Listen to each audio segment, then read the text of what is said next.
I was looking out of the corner of my eye.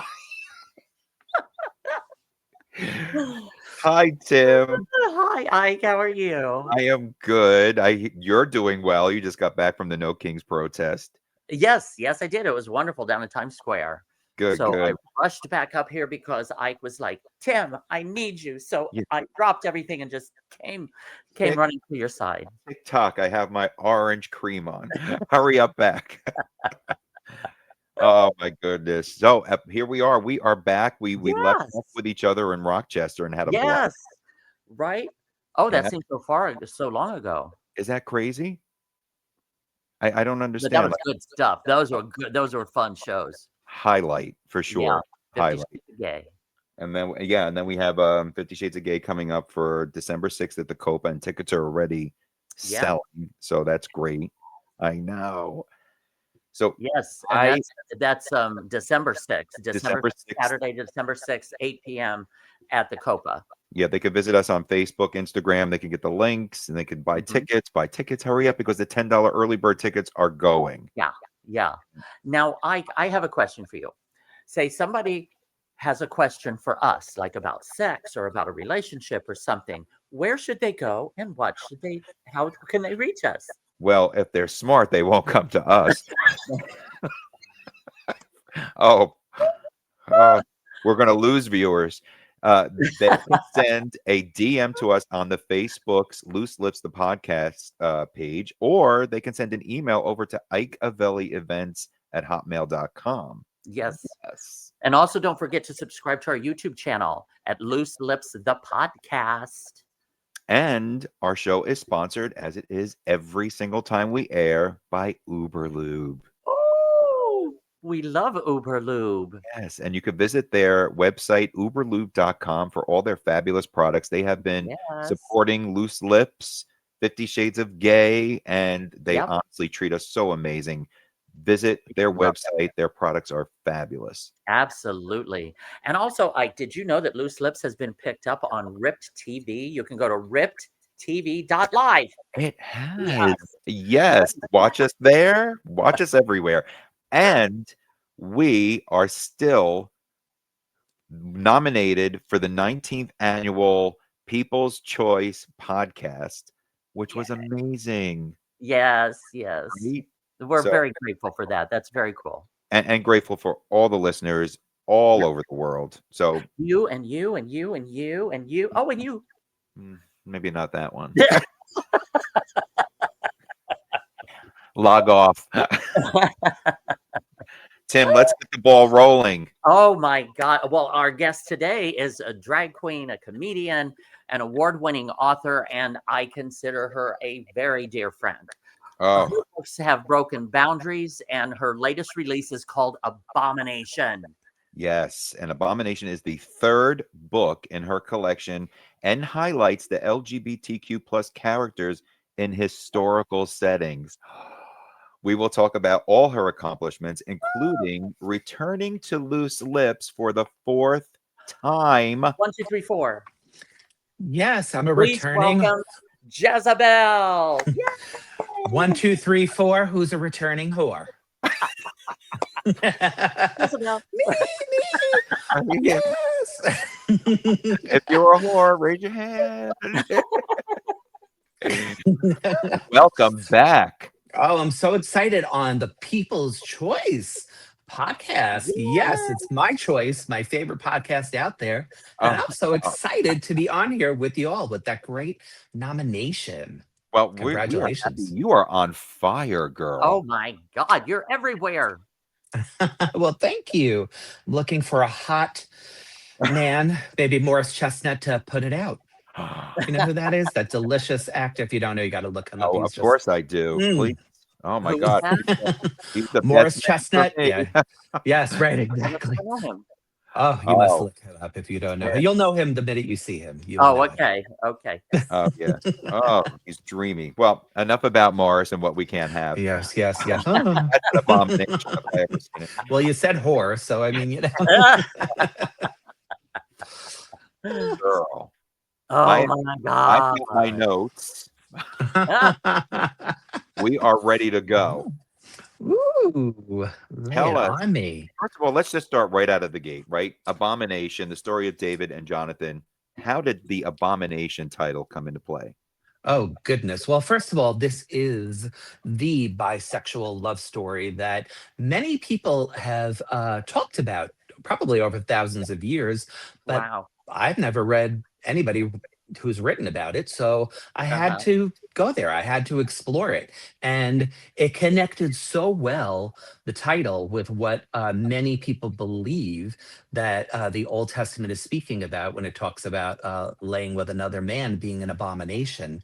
And Uh-huh. yet there is, as I'm sure we will get into, a lot of speculation that this was not exactly that abomination. That was more about something else. And here we have Right. two very famous biblical Mhm. heroes in the throes of love. Yeah. Well, I think the what you're referring to, wasn't that Leviticus, where there's Yes. one passage that so many of the right wingers or homophobic people have a tendency to pull out, Um, Sure. that it's an abomination. Homosexuality is an abomination. Yes. Yes, Uh-huh. that a man shouldn't lie with another man, which was incidentally really had to do with separating themselves as Israelites from the Gentiles in mhm. the area who men slept with men in front of, or at the temples, or in front of the poles, the Asherah poles. Uh-huh. It was about worshiping other deities. It had nothing to do with love or anything like that. Uh-huh. This was a religious statement, and so that's why. Take it out of And conflict. also, wasn't it like the language interpretation or translation? Wasn't Sure. there Well, loose thing? And I was thinking, that wasn't that it more recent, like in the 1940s or something? so when you're talking about the use of the word homosexual in the Bible, that Oh, came that's yeah, that Early. came much, yeah, much later. And right. in fact, I think the first time that there was anything about sodomites or sodomy was in the King James version, Mhm. where incidentally King James was well known to, he wanted this the English Bible written, and incidentally he was known very quite openly to have a male lover. And Word. so yeah, so it's pretty fascinating. Because I grew up in Christian religion, and hearing about, the David's ascent and Goliath and killing the lion, and just hearing that in the context, it oddly makes complete sense. But your research for the wars and the Right. progression of events was so on target. Yeah, I really I mean, I can't tell you how many times I read it over and over and over again. Wanted to make sure that I would tack very closely to the biblical Mhm. narrative and the the calendar of events, but sometimes they overlay and sometimes it's left to some slight interpretation. But I tried to tack very closely and then breathe some creative license into the Yeah. characterization, bring them to life. Well, Uh-huh. with this book in particular, because even with Jeza's Jesus Juice, you obviously did some research for that as well. But how much Sure. research went into this particular book, and how Yeah. long has it been in the making? Because I can't Mhm. imagine with all the detail, like Tim was mentioning, the research must have been a lot. Yeah, there was a ton of research for this Mhm, because locations, mhm. whether it was Right. north, south, east, or west from the other Right. location, Uh-huh. right? Who was where when? Who were the people that were there who weren't? Why? Yeah. Right? And so there was just a lot. There's a lot of secondary characters that exist in the Bible, and Mhm. connecting when they were in the timeline. And so yeah, there was quite a bit of research that Yeah. what the places that existed might have looked like. What does Right. archaeology tell us today Right. Uh-huh. about these places? What did they Mhm. eat, drink, Right. Yeah. where? Yeah. What were the Right. materials that went into all of these? So yeah, it was the musical instruments. What were they made of? It was just a Right. lot of research. Yeah. Every detail that you had in there from, I mean, your writing obviously is the best. This Yeah. book to me, you just every detail, like from the rugs. I mean, I have Mhm. everything like tagged, like the description of the rugs that were in the village that they were looking at. Oh my God, I can't even tell you how much I enjoy your writing in this book. It's Yeah. insane. Wow. Well, thank you. I appreciate that so much. With anything that you write, you never really know what other people are going to think. And I have to tell you, this is now, what am I in? This is my 5th book, Well, this is the the third of the presents. published, and the 3rd one in the Presents collection. And I still have the same exact feeling to some degree I had with the very first thing I did, which is, Uh-huh. I think, some imposter syndrome, because I believe that every artist of every ilk has that. So when somebody tells you, "Oh, I love this," it's always like, "Me? Yeah. You like Right. my thing?" I'm getting a little bit more comfortable, but at the same time, I'm still often like, "Huh?" And then I think, I did that? You Yeah. know? Yeah. You know? And might we say that's how many books now? 1, 2, 4 books in 2 I have years. 5. Not Oh, even yeah, 2. 4 And and two. in Yeah. 4 and 2, slightly over 2 years. Yes. Well, Yeah, well, I've if you been the think about writing it, machine. not really, because 2023 is when Jeza's Jesus Juice came out, right? Yes, I started writing it July 13th, 2023, Right. Mhm. But 2 and it released. came out December 24th, Mhm. Yes. 2023. So it's Mhm. not even 2 years on the Yeah. calendar that Yep. four books have come 4 out. books in less than 2 Mhm. years. That's Yeah. phenomenal. And I have to Thank tell you, you. I still refer back to that on occasion, to that I book. Jeza's Just Jesus for like Juice, right? spiritual, Mhm. Yep. just Jesus juice, Yep. just for some spiritual nourishment and, Mhm. to keep it Yeah. flowing. And what always amazes me, and I say this, it shocks the shit out of me every time, is, all right, it didn't get tons of publicity in the LGBTQ world. It got lots of it in Mm. the straight world. But what blows my mind is every book fair I go to and attend, that book sells out quicker than anybody Wow. else, any other author's book. People come to it and they're like, "Oh, I heard of this. I have to get this." And so maybe it wasn't sexy to the press in our Uh-huh. community, but it really meant something or has some sort of impact on the actual people in our community. Yeah, it And resonates. that's fascinated me, to a Right. large extent.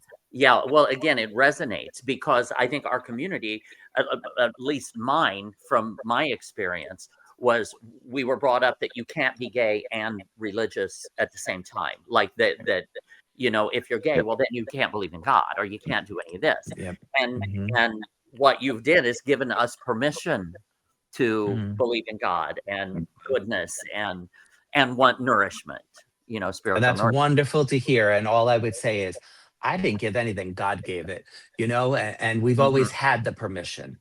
We Yeah. just have been fed a whole lot of BS. Yep. Society. Yep.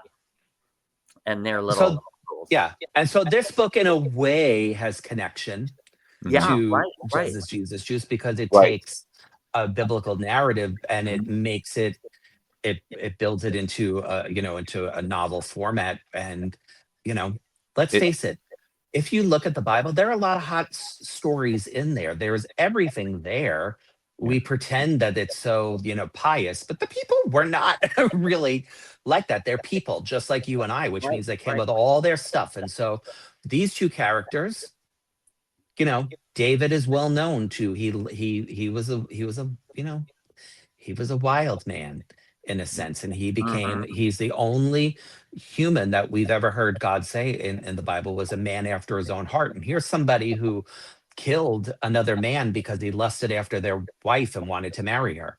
That's Mhm. the only person God's ever said was a man after his own heart. Right. So human nature is flawed. And we have to, I think we're ridiculous sometimes thinking that people, everybody's supposed to fit into a little box. Mhm. Yeah. Now, the Unless it's my box, which is very, very little because it's yes. pristine and it's barely been touched over the years. So Oh, well, did Tim just disappear? yes, I think that knocked him right out. Oh, we lost Tim. Uh, Hmm. That's weird. Or maybe he lost connection. I don't think that's happening. Well, you don't mind if I read something from the book. Is that okay? Yeah, yeah. And then you just plug him back in afterwards. Yeah, he's not here for some reason. I'm going to remove him and then he can come back in. I'm a little concerned, Jezebel. for the violence portion because I'm thinking that with your descriptions in here, have you watched the ID channel too? One of my favorite Sorry. one of my favorite lines from the book is your description when he says, "Come closer so I can shove my javelin down your throat and roast you over an open fire like a venison steak." I was How many telling times have you been told that? Now, I was telling Jeza Belle, Tim, I says, "Has she been watching the ID channel? Because that's a little concerning." The detail is insane. Well, it's Goliath speaking to David when he comes down, comes down this hill as if this little like pissant Yep, is going to kill him. Yeah. Yeah, this child, yeah. yeah. Yeah. I think he says he has a boil on his ass bigger than bigger than David. Now, these all the characters were actual biblical characters, correct? Yes, I think Yeah. the name of Jonathan's wife, like there is no name. So of course I had to create Okay. a name for her. I would say 97.8, probably 99% are all biblical characters. They're all there in Now, the but account. like Saul's concubine. Oh, Yeah, what a Rizpah. Yeah, Rizpah was a real oh my that was a real God. person. What a what a nasty bitch. Yeah, I have so many tags in my book, I don't know where to look.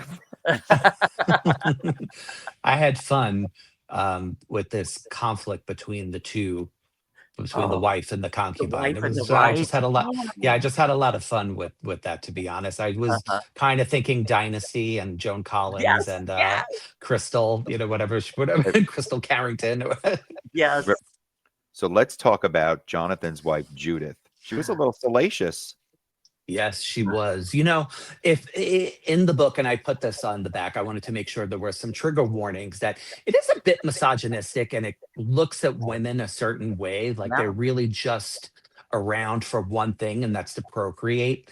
And right. so, of course, there was, a longstanding view that women are just looking for sex. And so Judith, especially the first part of her journey, that's all she's interested in Right. Mhm. is sex. And so yeah, it's a little hot and steamy. And so I do have to tell you that when I wrote the sex scenes or the love scenes, that my publisher actually had me go back and tone them down Ah! because they were so spicy, and so that it was going to move to like an NC-17 or erotica, and that Oh, and so wow. I had to Girl. tone them back a Ah, little.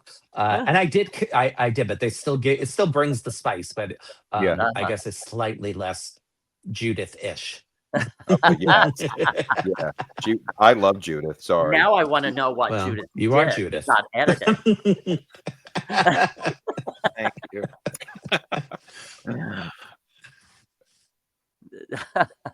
But So Blood Rouge was also it was pretty extreme with the sexual, and I mhm, thought, did you have to cut Yeah. some of that as well in that book?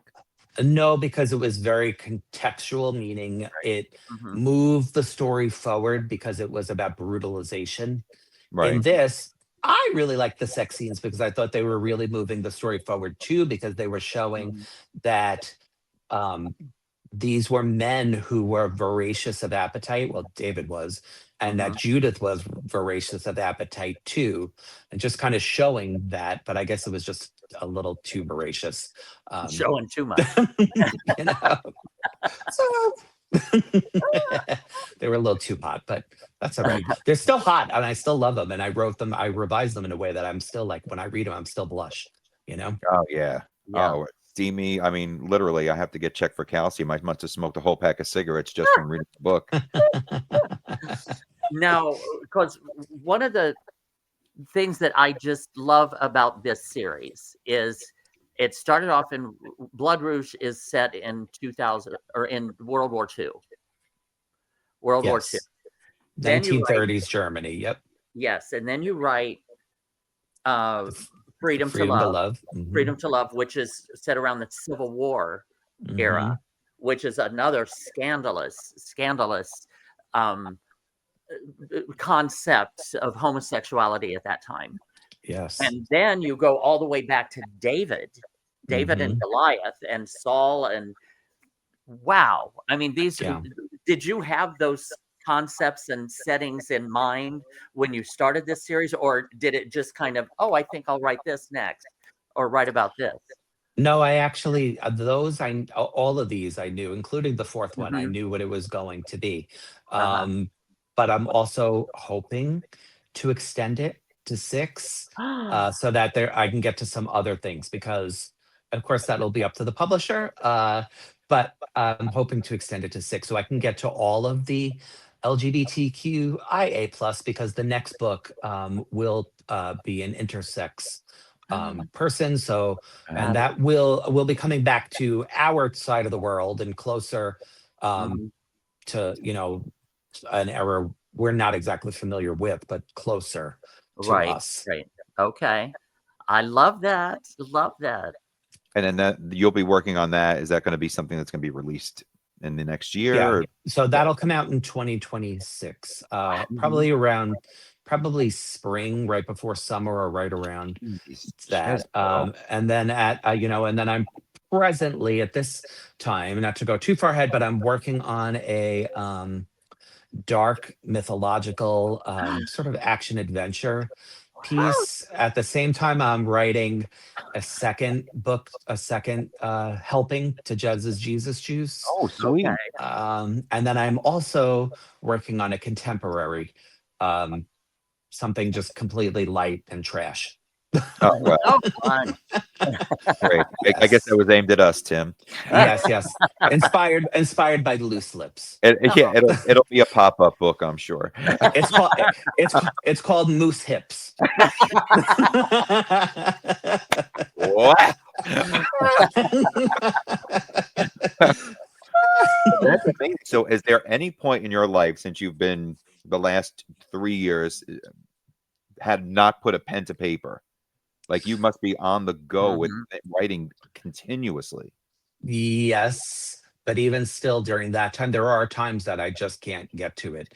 Right. But I try to write. I might have, there might even be a few weeks I don't get to do anything at all because life Mhm. still happens, right? Yeah, Right. But right. it's finding that discipline to get back to it. And Mhm. so I think I shared before that I wind up writing a lot in the wee hours of the morning, Right. Mhm. often from 2 to 4 a.m. And then I'm constantly sending myself notes and voice memos and blah, blah, blah Yeah. to remind myself different parts because different authors do it differently. A lot Mhm. of people write it out, like I have like it's structured in advance. I find I really suck at that.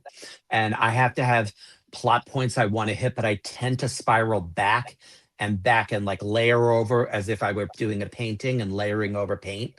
And Mhm. because the characters sort of change, they get deeper to me because I find as I know them better and I've got to go back and kind of Right. spiral and layer onto who they were the first time. And oftentimes things that I've written that I totally adore wind up out Mm. because they just don't fit there anymore Uh-huh. or they don't Right. make sense. And it doesn't matter if I love them or not.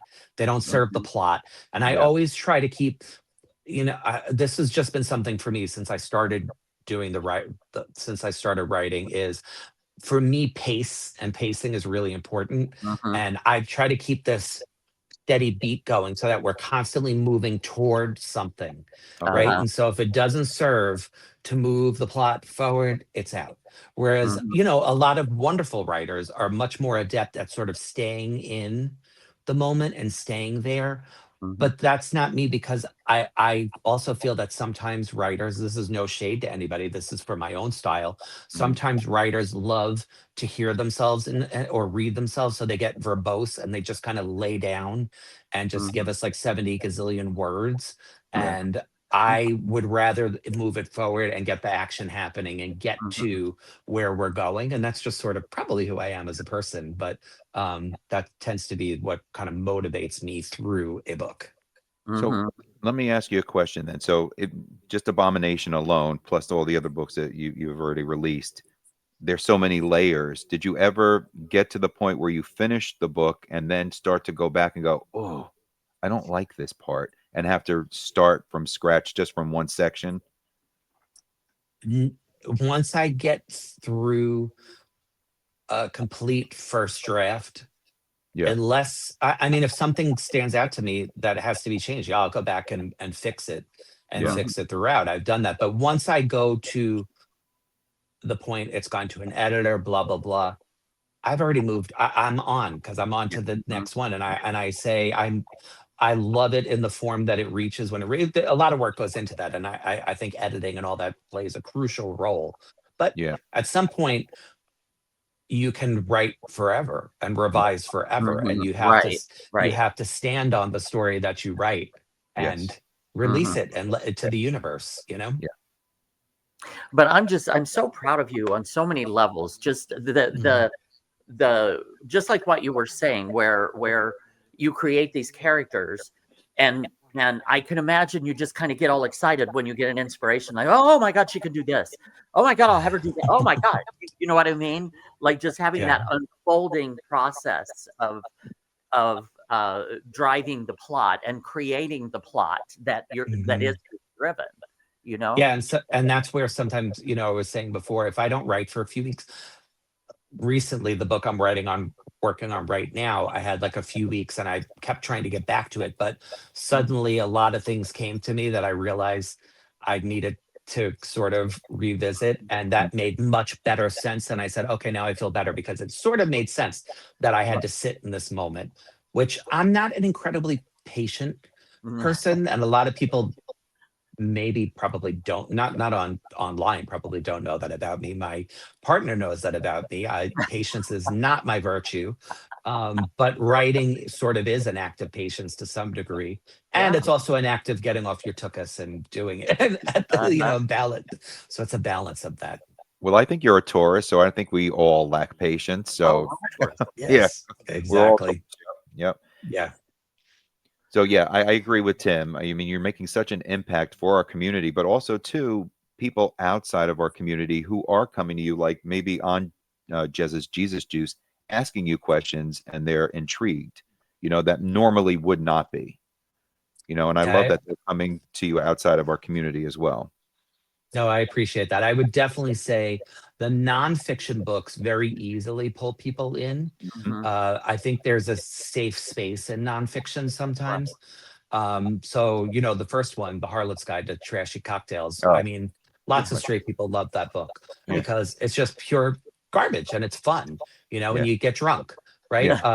The Jeza's Jesus Juice, a lot of people came in, it's either twofold. They are interested in supporting and being an ally. They're curious themselves for their own growth or for someone that they love around them, or they absolutely hate us and hate me, and they need to see what's here so that they can figure out how to thwart this. Yeah. Right. The fiction books, I hope they can. They've done really well, but I hope they continue to grow it. They're with non-LGBTQIA plus audiences, because the primary focus is our community, strictly because it's a demarcation that we have always existed and we always will. Right. But there's a secondary to that too, that the straight community, it's like, yo, not we always existed, and we have such a rich tapestry of stories that not only should you be exposed to this, but frankly also too, hello entertainment industry, that we are a pot of gold, just waiting to be treasured. And we don't just want, which, I love trash and I love comedy and I love that. I love that stuff. But also, we're not just that. We have serious, rich stories to be told. And they should not be afraid to take a chance on a historical fiction piece from years before, because frankly, they'll win Oscars for it. Right? Right. Well, I think the plethora of authors that you had on today's Bookalicious was wonderful. They were great authors and all diverse and different topics, which was wonderful. And now I'm interested. I'm going online to buy them.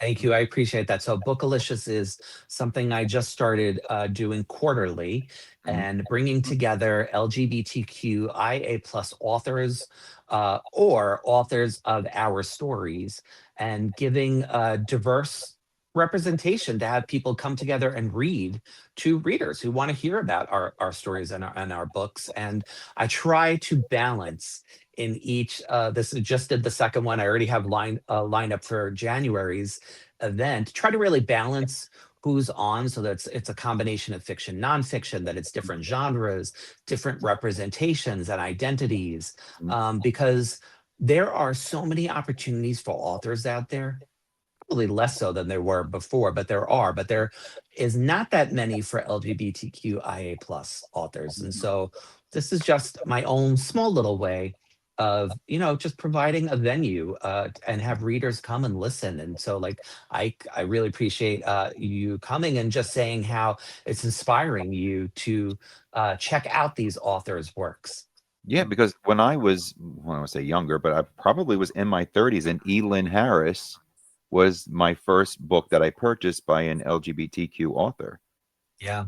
And and yeah. it was amazing. And he had Mm. quite a few books that followed that one, and he was pretty well known. So, Yes, and I appreciate it. And definitely a then, trail setter. yeah, well, yeah, absolutely. And what was great too was there was a children's book involved in Bookalicious today, and that's rare. Yes. Yes, it's Pride Baby by Yeah, Alan yeah, R. Wells. And what a wonderful book that was. yeah, Mm. absolutely. Now, you have also been traveling a lot, like to the UK, and Yes, I've but been all over the place. but I want to touch on that because they seem to have really embraced you, but as well as the other the LGBT literary uh, community has welcomed you, correct? Like Yes, talk about definitely. that. Uh-huh. Yeah. Well, first of all, for those who don't know, I love the UK, everything UK. Yeah. And they always have had such open arms and been so welcoming to me.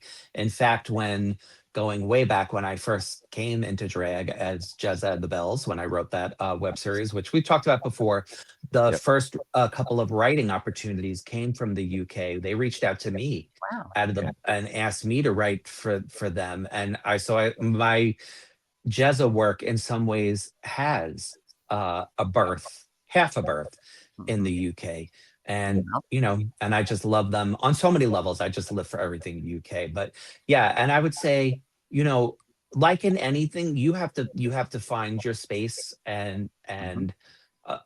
in this writing community, it's small. It's not Mhm. that big. Right. And I try to make a point though of and I feel like this about all things. Life is short. And if we can't take a moment to uplift each other, because we Right. all get there if we lift each other up. And that's Mhm. really important to me. That's sort of where the Bookalicious thing Yeah. is. And I try to get other authors' books, and I think it's important. And that is always reciprocated. Warmth, love is love type of thing. And, Mhm. that can take us in so many different directions, not just marriage, Yeah. which I'm celebrating 16 years with my partner, not 16 years of legal marriage, but we have 8 or Right. 9. I lost track and don't tell him. But, but 16 Wait, years we have a together. caller. He's on the line. Right, exactly. Exactly. Yeah, I know. And so this summer we went to Spain for a little, just like a little vacation, and very off topic. I the first day we got there, and I'm like, wonderful, I'm getting in the water. We're in Torremolinos, and I am a complete and utter klutz, and I have been my whole life. So I'm like walking, it's like rocky beach and Oh. not sand. And so I'm already like, wah, wah, wah.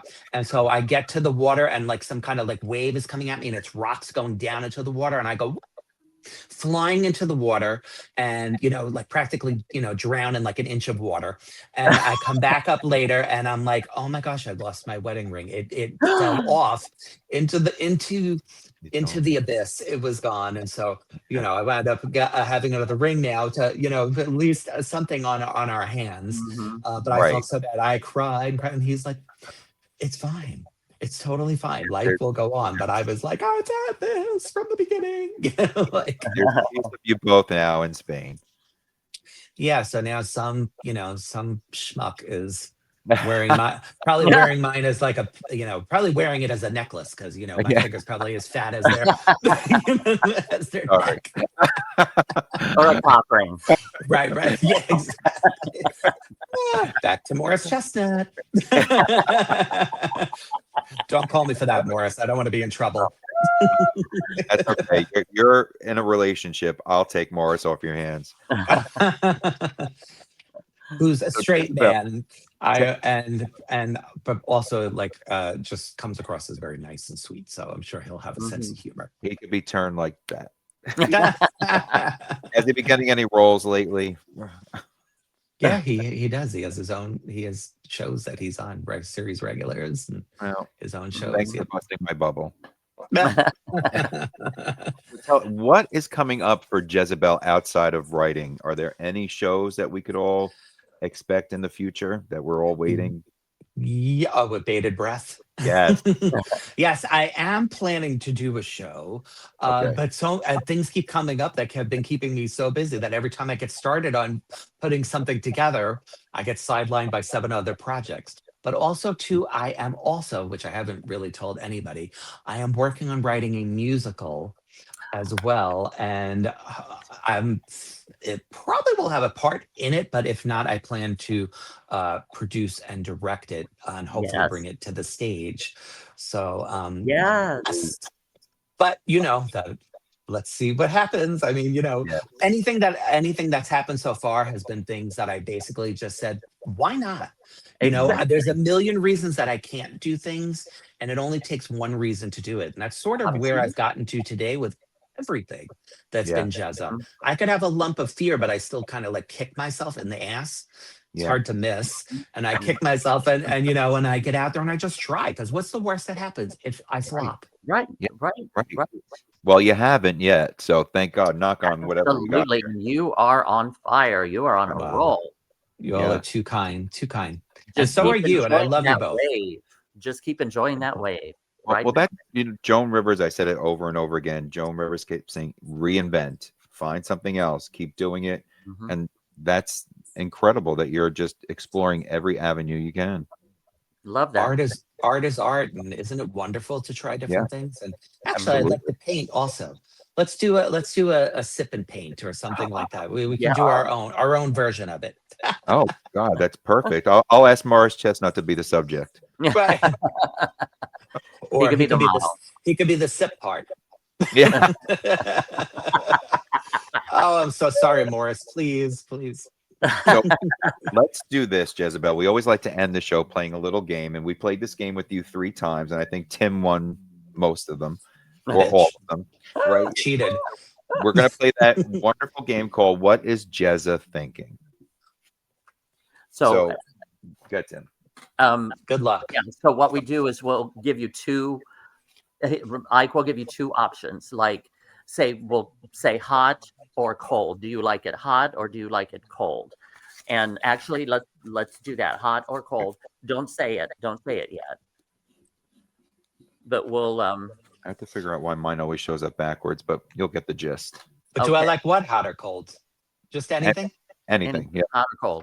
It could be a season, Yeah. hot, cold. Okay. Which do you whenever you're prefer, ready. hot or cold? You want to know now? Yes. Cold.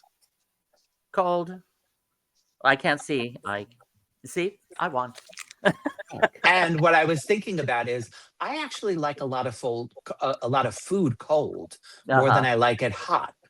And so I don't always reheat stuff or put stuff in the microwave because I'm good with it cold. It just sometimes has a sharper, a stronger flavor to me. Yeah. Let's do this. If I lose, I don't want to hear an explanation. Hardy Boys or Nancy Drew? Who do you prefer? Just a second. Hold on. Okay. Go ahead.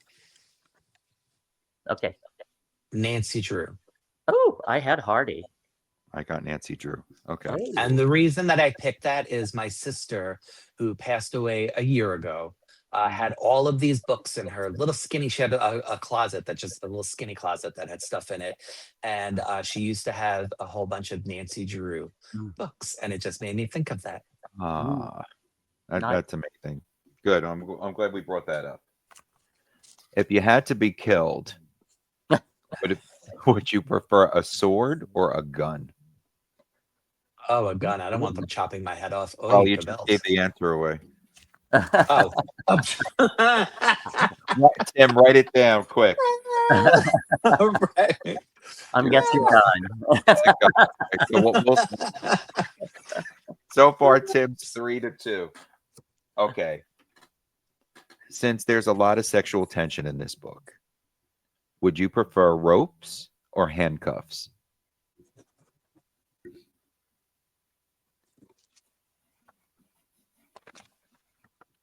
I'm thinking like Jeza Belle right now, so I think I got this one.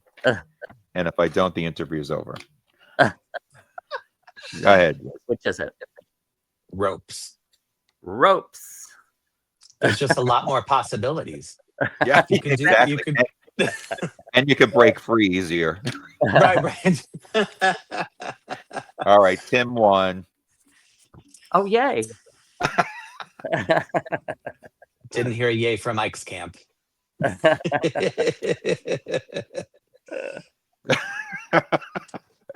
Jeza, thank you so much for being on Loose Lips with us. Just Thank you. Thank you, and thank you for having me. This has been a wonderful experience as always. 4 times. Congratulations on your incredible run.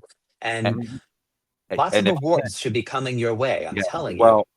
Make Loose Lips your #1. This is a great show, and everybody should be watching it. And if you're not, well, you're hearing my voice now, but you need to tell other people they should be watching it too. Well, tell everybody where they can find you, where they can get the book, as well as all the collections of your books that have come out. Yes, the best way to do that is to go to ikeavellievents, one word, @.com, or find me on Instagram at @IamJezabelle. IAM Jeza, JEZABELLE. And we will also put the links to your website, Amazon, as well, to purchase the book and all the other books as well, when you are listening to all the music platforms like iHeartRadio, Amazon Music, Apple Radio. So anytime you're listening, just check out for the links and go buy every book you can by Jeza Belle. They are wonderful. Thank you both. Love you. Love We you. love you. This is the part where we wave goodbye, Jezzy.